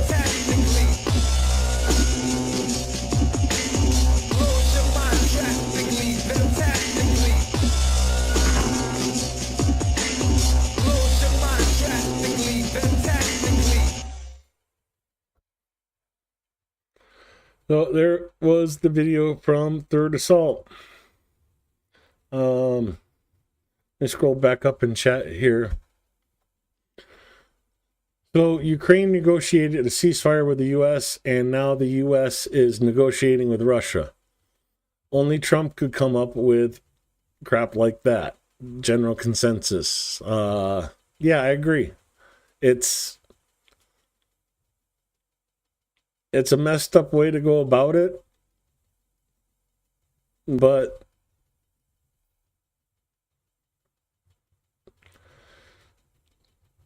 and at least I'm just hoping he doesn't stick his nose into the peace negotiations. Okay, yeah, getting the ceasefire, fine. Stay out of the peace negotiations. If the ceasefire even happens. I'm very pessimistic of whether or not Russia will accept the peace, the ceasefire.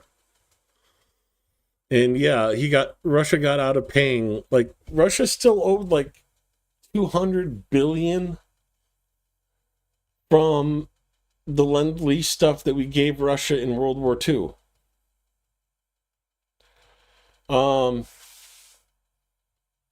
We just decided to forgive that debt under Trump's last administration.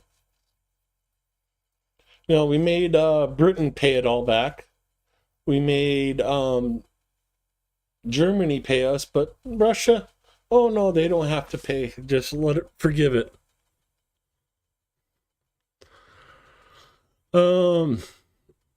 Katrina from Kiev was with her son in the hallway of their apartment during the Russian double missile attack, with a pause of 5 to 10 minutes between explosions. The definition of a double tap. No, they haven't officially responded yet.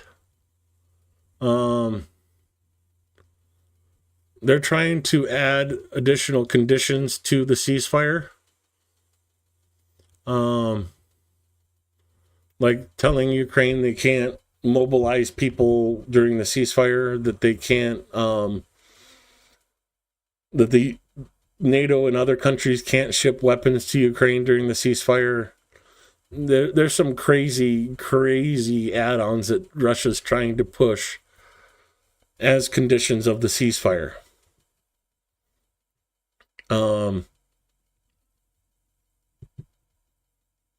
Yeah. So I have a feeling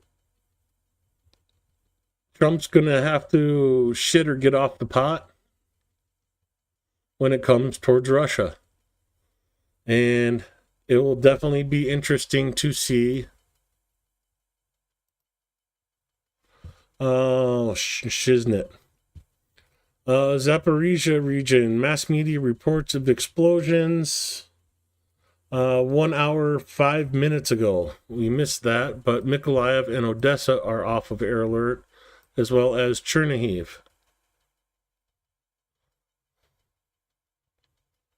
Sorry, I missed that, folks.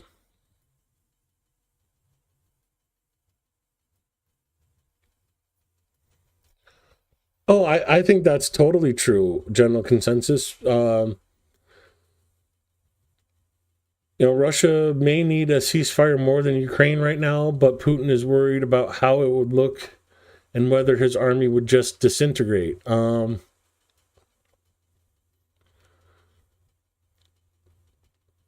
He's having problems getting food to his people on the front lines. A ceasefire for 30 days means he has to feed all the troops he has right now for 30 days. That alone is going to be an issue.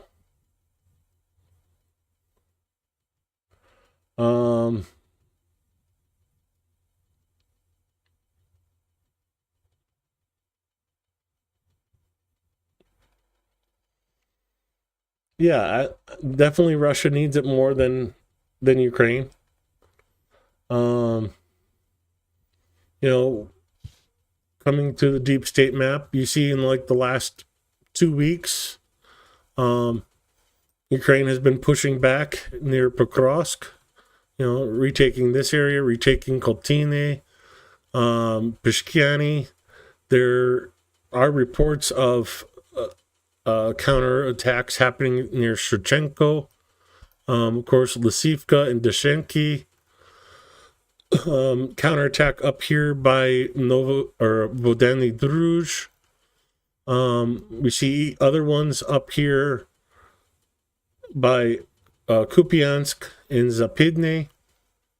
The only place where Russia is making any kind of gains is where the intelligence cutoff to Ukraine helped them in Kursk.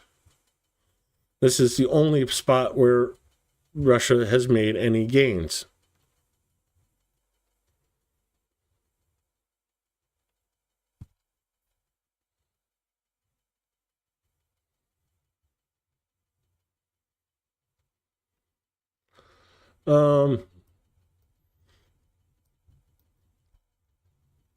Yeah, I personally think the 30 days, a lot of people in the Russian armies, their contract's going to end and they're just going to be kept there anyways.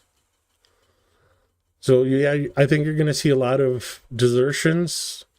A lot of people a lot of Russians during that ceasefire are going to cross over to Ukraine and surrender.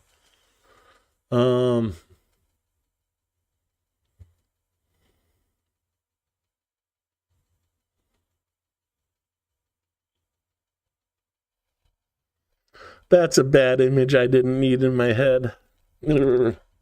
Etch-a-sketch.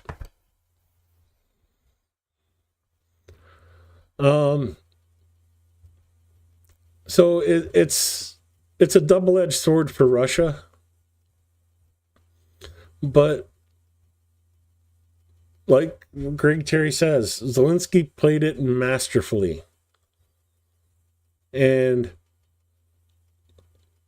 like giving up everything for the ceasefire, but not signing the mineral deal and all this. He's put Trump in the position to find out for himself what dealing with Putin's like.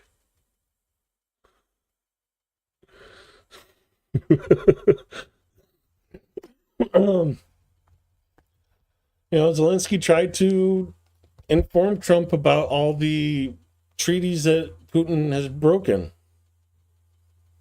The ceasefire from 2014, the Minsk agreements, the Budapest memorandum, the ceasefire from 2020, so many of them. Zelensky tried to tell Trump that in the Oval Office, but Trump didn't want to hear truth, and threw his 2-year-old temper tantrum with Vance.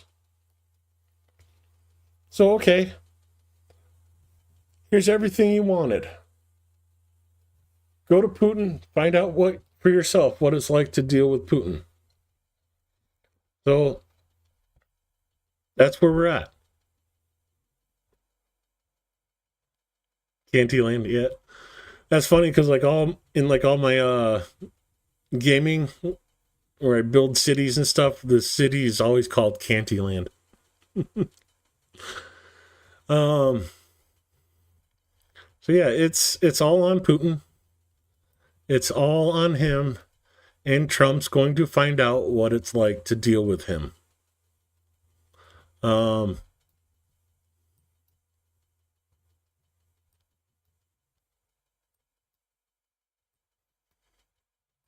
Just looking around the map, 2 wars in Chechnya to take over Chechnya since Putin's been in office. Has invaded Georgia, not once, but twice. The Kazakhstan intervention to control this part on the other side of the Caspian Sea. Moldova. And little border shit happening with Estonia and Latvia, and of course Finland. So yeah, it's amazing that people don't realize all the shit Russia has done, all the wars Russia has fought since Putin's taken office. You know, if you guys know me for a while, you know I'm a listener of Peter Zehan. And there's two very important images of Peter Zehan's that he published back in like 2016. You know, he wrote a book, Ukraine's Just the Beginning, October 5th, 2015. You know, this is Moscow, this is Russia. The old Soviet Union borders. The red is natural obstructions. The blue is access points into Russia. When the Soviet Union collapsed, they went from controlling all of these access points into Russia to controlling 2 of them.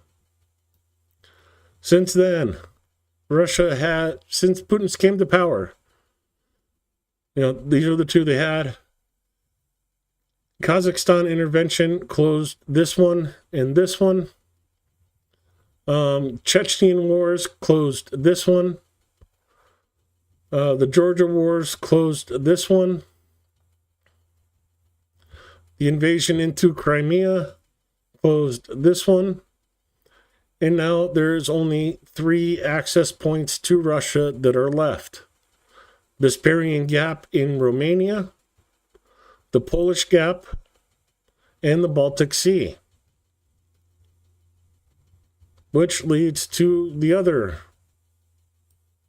image of Peter Zehan's I'd like to show you.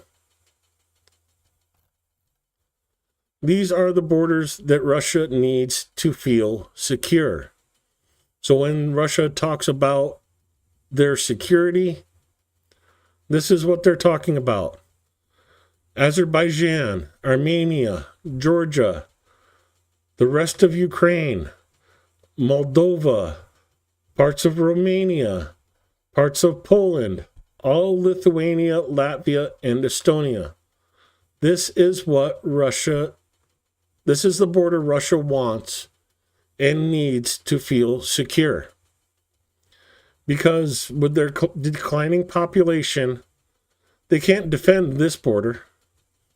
But this little gap here, this gap here, they can defend this. That's, if Russia talks about security, remember, they're talking about Georgia, Armenia, Azerbaijan, Moldova, parts of Romania, Poland, Lithuania, Latvia, and Estonia. That is Russian security. For Russia to feel secure, they have to dominate and enslave 2 times their population.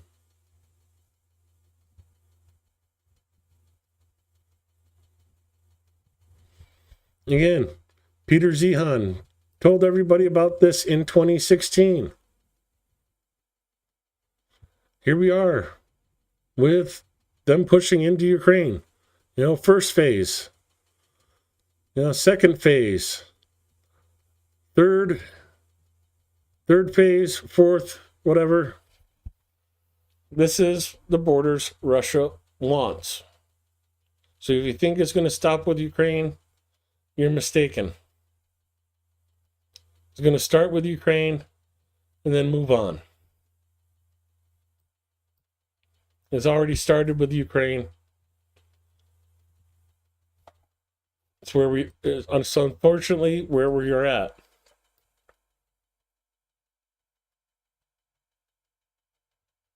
So,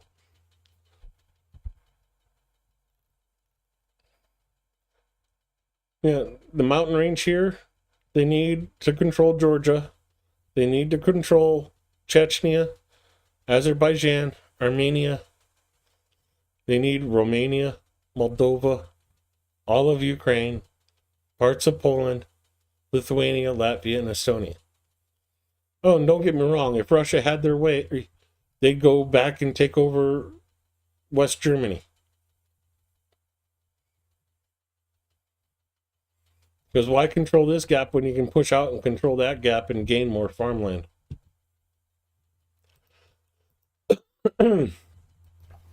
Anyways, let's finish off the stream with the last videos I have from tonight with Katrina from Kivri. Ви в момент вибуху були вдома? Були вдома з дитиною, в коридорі. Погано почувається, в мене ще після першого прильоту. Oh, Titan, sorry, I forgot to welcome you to the chat. Thanks for coming by. I appreciate you being here. Знову все поламалося. Був больший стовп диму, а потім вже... I'm sorry, I forgot I slowed this down for the Russian talking. Буде так, як минулого разу. Він каже, балістика. Закрили вуха і сидимо, ждемо. Куди вони прилетять. І знову дом содрогнувся, стекла летять, весь жах. Йому 16 років, він ходить тепер з квайтом. Він заспокійливо виходить. Він не може навіть без них їх робити. Тому що в нього часто серцебиття і панічні атаки. Це після цих вибухів, так?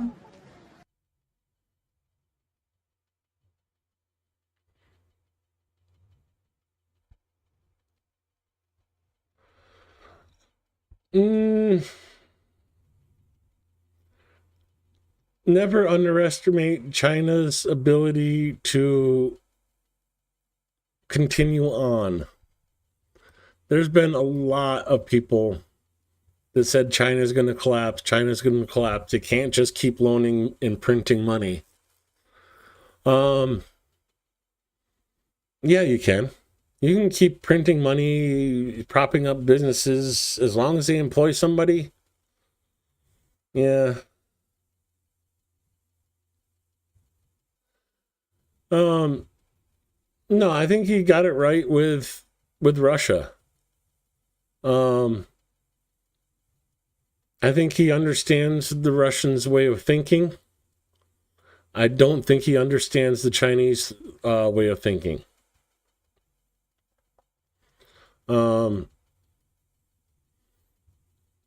Russia is pretty easy to understand. That's not what I wanted to go to. Russia is pretty easy to understand. It's a mob mentality. Steal what you can, take everything else, don't give a shit about anybody else. The more Russia has, the more you can steal, the more you can grift.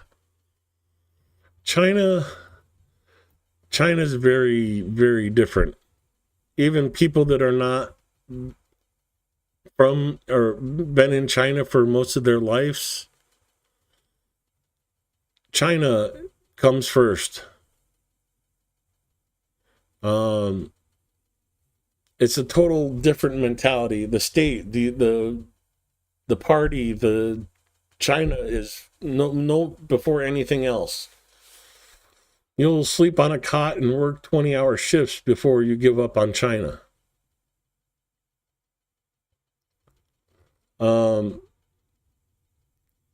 It's like the polar opposite of Russia's mentality.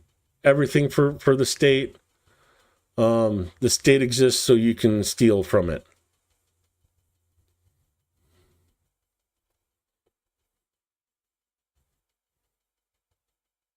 So I don't think Peter Zehan has a full grasp of that in China.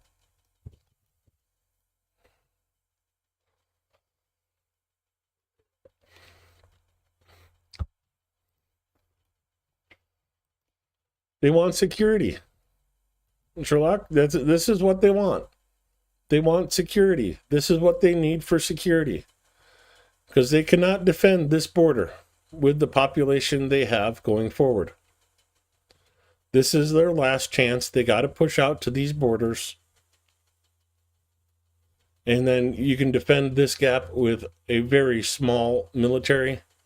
You can defend this gap with a very small military. You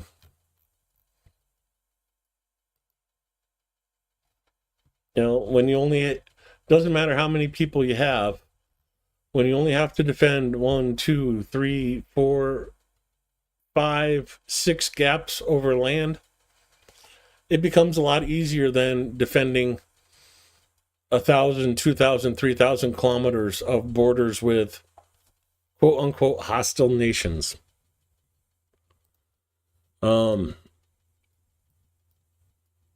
That is the Russian problem.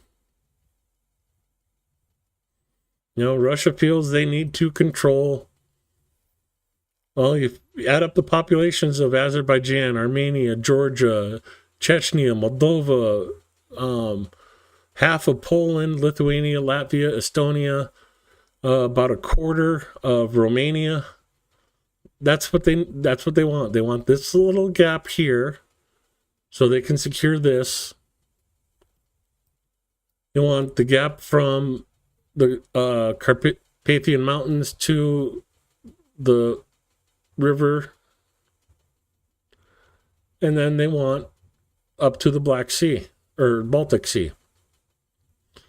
Because, you know, ask any World War II historian, your best defense line is a waterway. You know, even medieval castles knew that. That's why they had moats. So yeah, Russia wants up to the Baltic. They want up to half of Poland, a quarter of Romania, all of Georgia, Armenia, and Azerbaijan. That's why Syria is so important for them to keep their military bases, and why they've been negotiating to keep those bases in Syria. Because they're perfect for bypassing the mountain passes to get into Azerbaijan, Armenia, and Georgia. There's also flank for Turkey. If Turkey decides to get froggy and not let Russians through the passageway here in Istanbul, it's all about power projection and how much you can steal.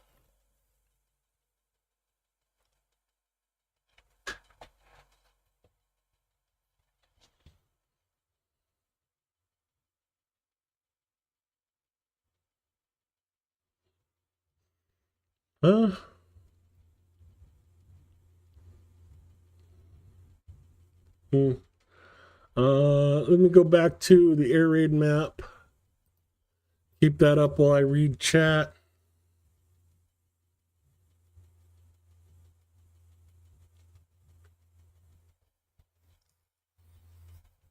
Yeah, but that to Russians that doesn't matter, Neuro. To the rest of the world it does, and that's why we're supporting Ukraine. And I keep telling people we need to continue to support Ukraine, because if we don't, it doesn't stop here.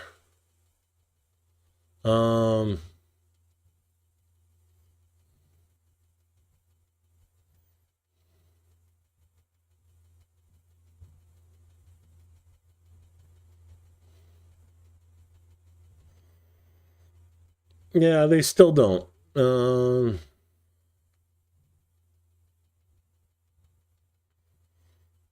Yeah, like I said, any prediction has a chance of becoming true. He had a lot of things right. He also got some things wrong. But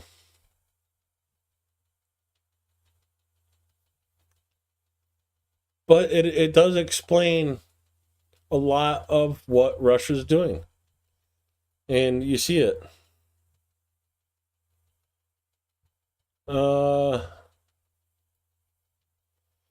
Peter Zihan, he wrote a couple books in like 2012, 2014, 2015, all about how Russia is going to take over the western part of, or excuse me, the eastern part of Europe, including Ukraine, Moldova, Chechen wars, Georgia, and time has carried out and proved his predictions correct. And it's very startling in some ways. In other ways, it's like, okay, well, you got this part wrong, but that part right. There's a ton of like presentations that he's done on YouTube. Yeah, just play one while you're making dinner or something, and it will definitely make you think.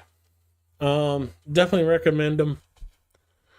But as for that, I'm going to call it a night. I got to eat before it gets too late, and so I'm going to say have a good night, everybody. Thanks for coming to the stream. I appreciate you hitting the like button. But more so, I appreciate your support for Ukraine. Keep it up. Slava Ukraina. And have a good night, and I'll see you next time.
Good night, everybody.